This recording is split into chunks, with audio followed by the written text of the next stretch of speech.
Good morning, everyone, and welcome to the Buildings Pavilion at COP26 in Glasgow. My name is Mariana Castano Cano, and it is my pleasure to welcome you all to the Cities, Regions, and Built Environment Day at COP26.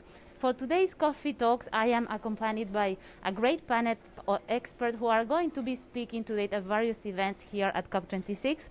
I am going to introduce you to Francisco Moura de Castro do Brazil.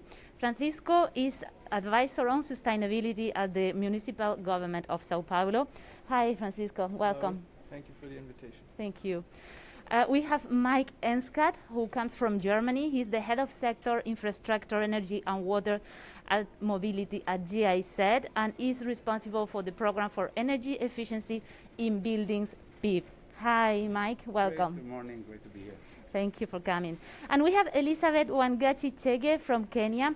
Elizabeth is vice chair of the World Green Building Council and is also chairing the Africa Regional Network. Elizabeth, welcome. Thank you. Glad to be here. Thank you, everyone. And remember that you can follow the conversation also commenting, liking, and sharing this live, and watching and sharing afterwards the video on demand. And I'm going to start with Francisco. Francisco, today we are at the first ever Buildings Pavilion. It is the second time in the history of COPs that we have a day dedicated to buildings. The visibility of the issue of buildings' carbon footprint is there is a little gap or a wide gap between the visibility and the importance of the problem. It's around 38% of the carbon footprint of humanity. From the perspective of a municipality as important as Sao Paulo, how do you see the problem? How are you tackling this issue? So, in the city of São Paulo, we are committed to climate resilience, urban resilience. So in many fronts, we're tackling this regarding buildings.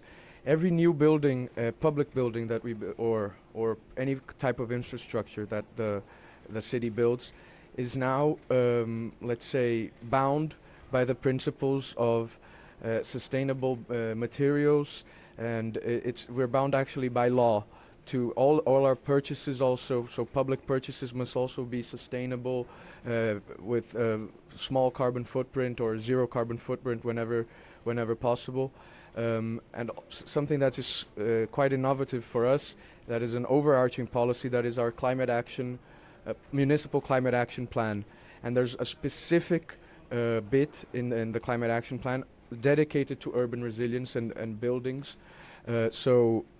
We've launched it this year, and we're very excited to have it as one of our main public policies. It overreaches the entire public administration. So it's not only from one department, not only from our climate or environment department, but it binds every department, every instance of the municipal administration. Mm-hmm. And we are talking about gaps in terms of ambition, in terms of finance, and to bridge these gaps, there are alliances and programs. The Global Alliance for Buildings and Constructions was launched at COP21. 1 year later, the Program for Energy Efficiency in Buildings is tackling the gap at the policy level, at the finance level, at the capacity level as well. Mike, from the PEEB and GIZ perspective, what are the lower hanging fruits in these different three axes of action?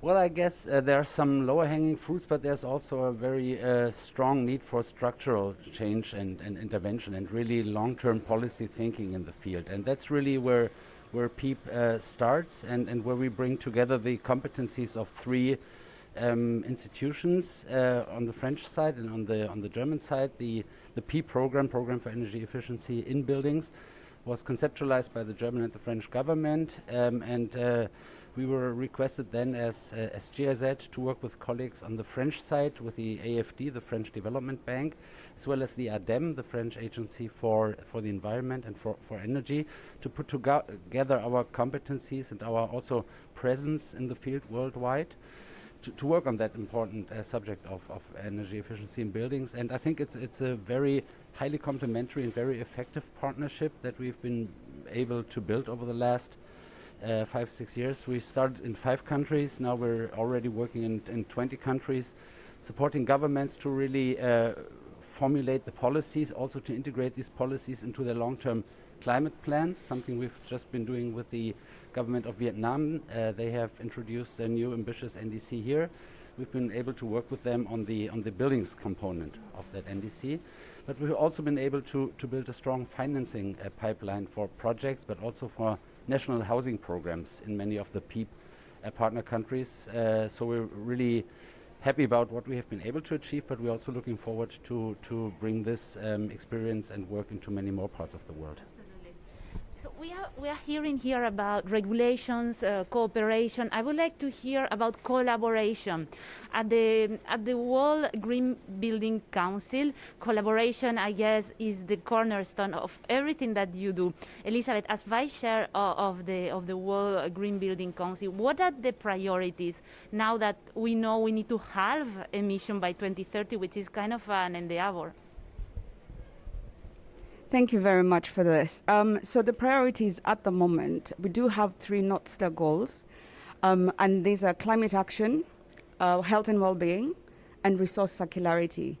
But that doesn't sit at the global level only. We also have corporate advisory board partners, partnerships across the world. We have 72 green building councils. That's 72 countries that have green building councils. If I focus more on Africa, the global south, because the platform to speak for the global south is a great opportunity for climate change adaptation, mitigation, and low carbon resilience growth, is that we haven't built in Africa yet. We have a great opportunity to capture carbon.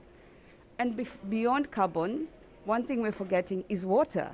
So as much as we have the issue with carbon energy discussion, in Africa we have water issues.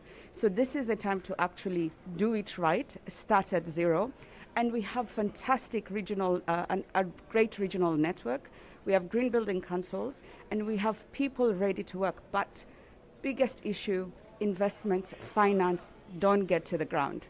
It's all talk, it's all high level, but it doesn't get to the ground, and it won't get there quick enough if we don't do something about it now. Thank you. Thank you, Elizabeth. And finance is one of the big topics at this COP26, and let's hope that by tomorrow night, delegates can agree on ambitious targets on finance as well. And now I would like to bring it down to what it is at the center of any action, which is the citizen, the end user, the society. These are difficult times in terms of socio-economic development, also in the nations who have greatest development challenges. COVID-19 has already deepened many problems that existed, and it has made things difficult in terms of building greener infrastructure. From the perspective of the municipality of Sao Paulo, which is a mega city with enormous challenges in terms of affordable and livable conditions for the citizens, how are you making sure that the citizen is at the center of every policy that you are undertaking? The city of Sao Paulo is committed to creating a greener and friendlier city so that we improve the quality of, not only for climate or general reasons, but so that we improve the quality of life of our citizens. So we are investing in the changing of our bus fleet to electric buses, so that improves the quality of life. Modern buses with Wi-Fi and no noise pollution. It also improves the quality of the city center. But not only that, we're taking development to the farthest reaches of our municipality. For example, in something that not everybody knows, and I'm always make certain to emphasize this, in the south of São Paulo, 1/3 of our territory is covered by a rural area. And the green coverage in the city of São Paulo, that is the largest city in the global south, is covered by 48.13% of vegetation, including a pristine natural reserve from the Atlantic rainforest. So the citizen is in the center, in the sense that we are improving the city, more parks, more leisure areas, so that the general quality of life is improved. So we think first of course, there's climate action as the bigger picture. But who are we doing it for? We're doing it for our citizens and our visitors, of course. So building a friendlier city with better infrastructure, but green infrastructure. So we've got laws for public purchases, and I mean it's far-reaching. So I think by improving this, the citizens will thank us in the future. I know the transition might be strange at the moment, investing in parks, especially now when we're coming away from COVID. But yeah, we have that in mind. Oh, and I forgot to say, we've got a very vigorous public housing plan. So I believe the number is about 50,000 we're supposed to deliver until 2024. I'm not sure, but also all built and with the tenets of sustainable buildings. And we're refurbishing the city center as well, requalifying, let's say, with older buildings, adapting them to newer demands, so that we can place at-risk families in the very heart of the city. Also, our public buildings are converting to electric power, solar power, for energy. So we've opened a bidding process to have solar panels installed in our public schools, our public hospitals, and our public buildings in general. And from the perspective of the program for energy efficiency in buildings, the impacts that the program is having in these 30 countries where you are working with authorities at all levels and professionals, what are some of the most remarkable examples in terms of benefits for the communities? Well, we hear here at the COP a lot of talk at the very abstract global level about adaptation. But I think the building sector is really a prominent sector where you can bring together the issue of mitigation and adaptation. We tend to talk about mitigation when we talk about buildings and their contribution to the global greenhouse gas emissions. But the building is where people spend most of their life working, but especially where they live. And there's a question also of equity here. I mean, when we see all the pictures around here, we see commercial buildings and we see like nice high-rises and stuff. But the reality for hundreds of millions of people in their daily lives is a different one. And we talk about cooling, but most of them don't have ACs or cooling. That will come. But I think the issue of social housing and to really bring the benefits of climate-friendly buildings that are livable, that are also under increasing number of heat waves. No? I mean, we will have climate change, and this will impact the heat, and this will impact the level of comfort in your own apartment. And so it's very important, and we really want to stress that point, that we will not just look at the city centers and the big commercial buildings, but also make sure that the field of social housing is addressed properly, and we make sure in our work, in our advisory work, but also in the financing that we plan to address all sectors and segments of the building sector. Thank you for that, Mike. Thanks a lot. I would like to turn to the reality as chair of the African network, Elizabeth. What are some of the most remarkable examples of solutions that are working on the ground? Because it is important to point to the gaps, but it is important to showcase solutions that are working and that are sustainable financially as well. Thank you very much. So I like that we've mentioned affordable housing. There's a huge deficit of affordable housing across Africa. So it is a priority for the Africa Regional Network that affordable housing is not just affordable for the construction phase, but it's through the life of the project. So there's that social element that comes into play. Some positive projects and thought processes that are coming through is the consideration of embodied carbon. You know, everyone is hiding from that discussion. It's come to the table now. And we're looking at alternative building materials. So there's indigenous knowledge of how to work with the climate. There's fantastic passive design elements around Africa. You know, we don't have the extreme temperatures. And also we're looking at mass timber, engineered timber. So to get to that net zero carbon discussion quicker, there's the Build Better Now Pavilion, where we have 17 projects that was selected. 2 of them are from Africa, 1 from Kenya, the other from Rwanda. And mass timber is the consideration, communication that we have now. And we have buildings coming up, we have prototypes coming up. We have 3D printed houses that are being done in Kenya, some schools being done in Malawi. So there's that digital technological element that has come in. It's successful. And we have over 70% of the population is youth. So we have the energy, we have the people, happy to also partner, and there's great success going on that. Yeah. Thank you. Yeah, we need to mobilize probably the finance, as you just pointed out.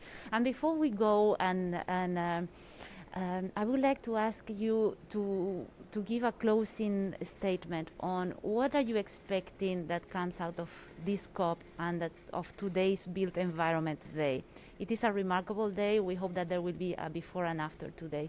What is your expectation? Since the beginning of COP, our expectation as a city is that the results go beyond a day in our honor, in the honor of cities.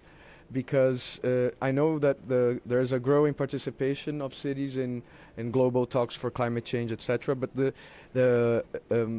generally it's still very high level, and I don't know how much we are consulted. So I hope that this COP and this Built Environment Day actually produces results where cities are not told so much as heard and contribute a little bit more. We'll see. Thank you, Francisco. And from the perspective of the German cooperation and the work on efficiency in buildings, what is the expectation for the COP, Mike? According to statistics by the International Energy Agency, we're building a built environment of the size of Paris every week, I've read, which is amazing, which is impressive. So while we're sitting here, construction is going on.